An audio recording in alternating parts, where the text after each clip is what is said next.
Right, 4 p.m. on the dot. We're just in time for trending news here on Lookuptv. My name is Brian Amwai. Let's get started. Now, First Lady Rachel Ruto has led the country in marking the inaugural Utamaduni Day celebrations at the Bomas of Kenya, noting that it is a day to honor and celebrate the cultural diversity, rejoice in the country's ethnic diversity, and bridge the gap in our traditional backgrounds. Now, the public holiday, formerly known as Moi Day, was initially renamed Huduma Day and later Utamaduni Day in 2020. Utamaduni Day is marked by diverse celebrations that showcase Kenya's cultural richness, promote unity, and advance economic development through cultural performances. Now, the day brings together all of Kenya's ethnic, linguistic, and racial groups to share in music and dance. So, happy Utamaduni Day to you.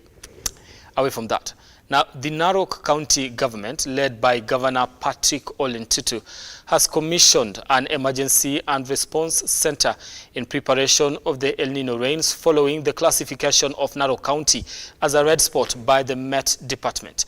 Governor Ntutu noted that Narok Town is one of the risky areas as flash floods occur in the town every rainy season, with the county experiencing deadly floods in 2015, where 23 people lost their lives and property worth over 1 billion destroyed. Lengo na madhumuni ya sisi kuwa siku ya leo hapa ni kwamba kama vile mulipata kusikia kutoka serikali yetu kuu ya national government ya kwamba hii mwaka tutaenda kupata mvua nyingi ambayo ni nyingi kiasi, tutakuwa na mvua nyingi ambayo itanyesha, na kila county government wameshaambiwa na rais wetu William Samoei Ruto na serikali kuu ya kwamba ni vyema tuwe prepared wakati huu ambao tunatarajia mvua nyingi. Na kama vile pia mumeona kwa TVs na social media ya kwamba Narok imewekwa kama moja ya zile red ama hotspots, na sana sana kwa kaunti mzima Narok Town imesemekana kila wakati ikinyesha mvua nyingi utaona kwamba watu wanasombwa na maji, mali inasombwa na maji. Kama mnapokumbuka 2015 ndio ilikuwa mwaka mbaya sana katika kaunti yetu ya Narok. Tuliweza kupoteza karibu bilioni 1 ya mali ambayo wananchi wetu wamepoteza. La pili, tumeweza pia kupoteza maisha ya watu karibu 23, na tukapoteza magari nyingi zimesombwa maji na maji hapa town ya Narok.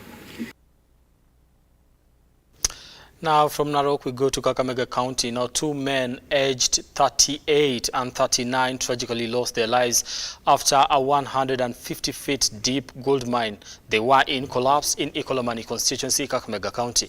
Now the two succumbed due to lack of clean air. Area Member of Parliament Bernard Shinali called on the miners to be wary and take precaution as they mine, especially with the onset of El Nino rains in the country. Kia tu habari mwendo wa saa 5:30 ati ameanguka kwa simu ya court, na sijui kama amekufa. Ako na pipi na ako na watoto 2. Naomba serikali inisaidie kwa sababu siwezi kulisha watoto, sina uwezo. Nichukue tu nafasi hii tena niseme ya kwamba pole kwa zile familia tumepoteza watu wetu 2 hapa Masienze tukiwa tunajitafutia hali ya maisha. Naomba serikali yetu, serikali kuu iangalie jinsi inaweza saidia watu wetu haraka na ili waweze kupata vifaa zifaazo, ndio wakiingia kwa mambo ya mining, artisanal mining, wawe na hizo vifaa. In as much as mwananchi wa kawaida na ngangana, serikali pia inatufail because una realize they are demanding more about the licenses, na hakuna chenye hiyo pesa inasaidia mwananchi.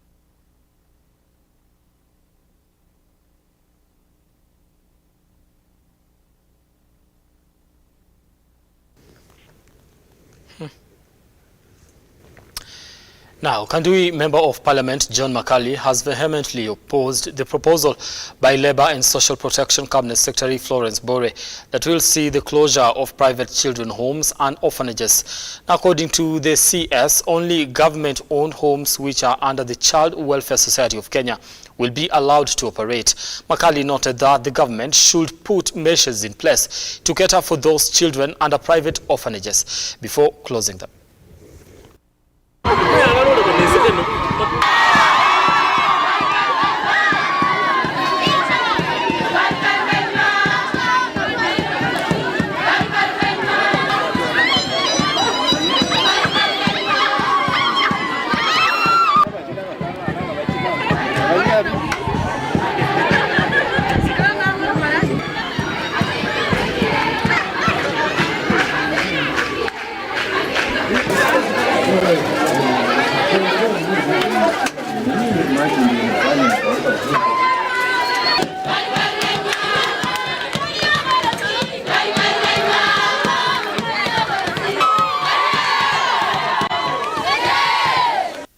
Hawawezi kufunga vile vituo kwa sababu vile vituo vilianzia kwa sababu fulani. There was a need, there was a purpose why they were established.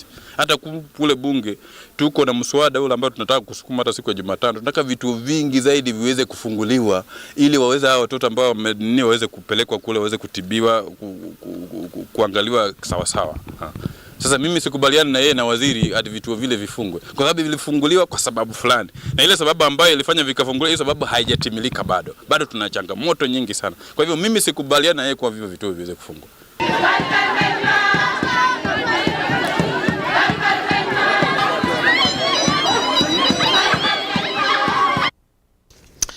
Now, the county government of Kilifi, in partnership with various stakeholders in the fight against gender-based violence, or rather has partnered with various stakeholders in the fight against gender-based violence in the county. Now, statistics from the Department of Gender shows that at least 3 out of 10 people from Kilifi County are victims of cases related to GBV. Now, according to Governor Gideon Mung'aro, his government is working around setting up a department that will deal with issues of gender-based violence, including providing assistance to the victims. Someone who has been hurt will end up hurting others. So it becomes a chain or a circle of trauma. How we are going to end this is by helping our sisters, brothers, girls, boys, women, elderly to raise their voices because some of them cannot express themselves. Dear friends, violence against women and girls is one of the most serious and widespread human rights violations in today's world. Can you imagine that 35% of women, 1 woman out of 3, report having been exposed to physical or sexual violence? 1 woman out of 3 in today's world. And this is from the intimate partner. Globally, 7% of women have been sexually assaulted by someone other than their partner. Up to 38% of women have been murdered globally by an intimate partner. And can you imagine, we have 200 women and girls, 200 million women and girls who have undergone female genital mutilation. Our campaign is not just a symbol, it is a call to action, a call for change, unity and progress. Stakeholders in Tharaka Nithi County, led by Governor Muthomi Njuki, have raised concerns over the dwindling number of boys in schools across the county. Governor Njuki has, however, called on parents to ensure that their children go to school, as county government has heavily invested a considerable amount of money in its budget on matters education. According to the County Director of Education, Bridget Wambua, Igama Ng'ombe constituency is the most affected constituency.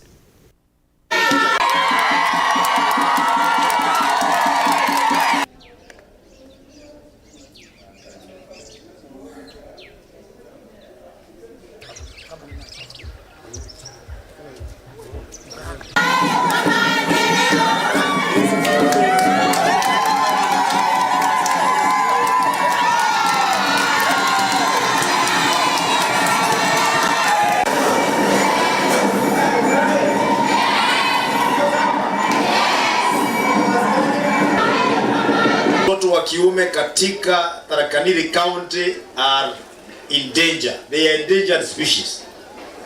Sisi hata nyinyi mmeona? Asante. Si hata nyinyi mmeona? The boy child in Igambangombe in Tharaka Nithi County is an endangered species. Kwa sababu we overemphasize on girl child. Wasichana wetu wamekuwa, hata ukiangalia confidence. Hata nikiwaambia sasa wasimame hapa na vijana, utaona vile wamekaa. Wanasimama namna hii, vijana wetu wanasimama namna hii. Now I want to tell our boys to have confidence. Kwa sababu msipojikakamua, musome kwa bidii, au wasichana wataolewa mbali. Ile masomo yote tumepea wao, tuwachunga, itaenda kwa wanaume wengine ambao wanasoma. Nyinyi mtabaki hapa mkita kama huo.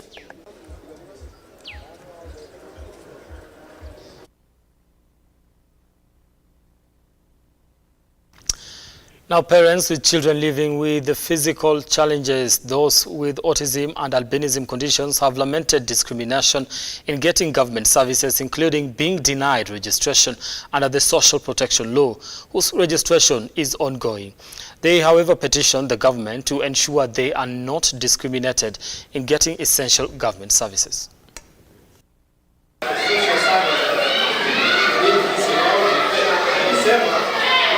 Leo hii tuwe na usajili katika vikundi vyetu, tujue walemavu wako wapi na mahitaji yao ni gani, ndio wahudumiwe. Kwa hivyo pia tunaomba serikali zote mbili, serikali kuu ya Kenya na serikali ya gatuzi la Kisii, wawe na hiyo data ya kujua ni wangapi tuko na tusaidiwe na hayo. Pia katika mambo ya uajiri wa kazi umeleta shida sana. Kwa hivyo tukijaribu kuangalia wale walemavu hawajaajiliwa haswa katika ili gatuzi, na wakati wengine askari wanapokea hongo, madaktari wanapokea hongo. Sasa hii hongo hata inaenda hata kwa ofisi ya ODPP inakuwa ngumu sana hawa wadada zetu kupata haki tunapopata ya kwamba pesa zinabadilishwa mikono ili kupiga vita haki za hawa wenzetu ambao wanadhulumiwa. Sasa ningeomba serikali wakati inaandika Inua Jamii program au kama cash transfer program ijaribu kuconsider hawa watoto, kwa sababu ile yenye wamekuwa wakiandika walikuwa wakikataza hawa watoto kuwa they don't qualify, but in real sense autism ni ulemavu. Right, now let's get sporty at this particular moment. Former Chelsea and Real Madrid star Eden Hazard has hung his boots after 16 years. Now the Belgian international started his career with French club Lille in 2007 and later moved to Chelsea in 2012, winning 2 Premier League titles, 2 Europa Leagues and FA Cup and a League Cup. Hazard then joined Spanish side Real Madrid in July 2019, where he won 2 La Liga titles, a Champions League title and Copa del Rey with the club. Now in 2018, he captained Belgium to 3rd place finish in the 2018 World Cup.